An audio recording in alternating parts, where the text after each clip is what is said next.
"We're being killed like animals," she sings. "Please pray for us."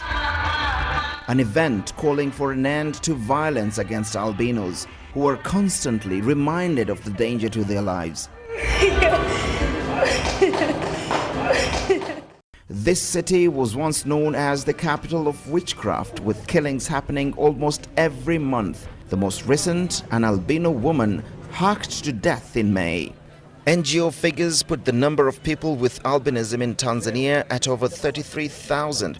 More than 70 have been killed in the last 3 years, but only 10 people have been convicted and jailed for murder. Lack of evidence is an impediment to the prosecution, the police say.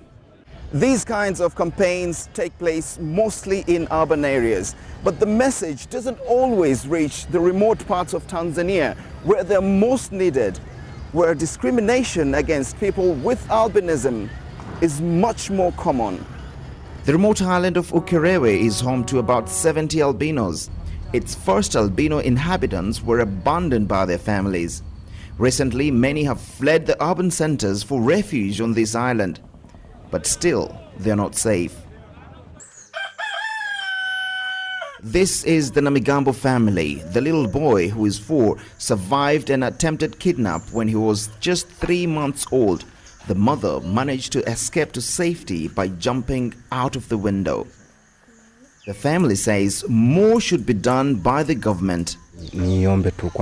I plead with the government to keep on helping us as it did in the past, when they offered seminars telling the community that these are normal children, just like any other. They only lack some elements in their pigmentation. Those seminars helped a few understand the challenges of living with albinism. There are efforts from non-governmental organizations to create awareness here, but they are still faced with huge challenges. We do not have the capability or means to reach communities at the village level. You find that we mainly rely on radio and TV to do that, or stakeholders and volunteers. But we who rely on the government are not able to reach the grassroots because of costs. People with albinism can only hope that the government's latest efforts are a move to the right direction and that one day they'll be able to live their lives in safety. Salim Kikeke, BBC News, Mwanza.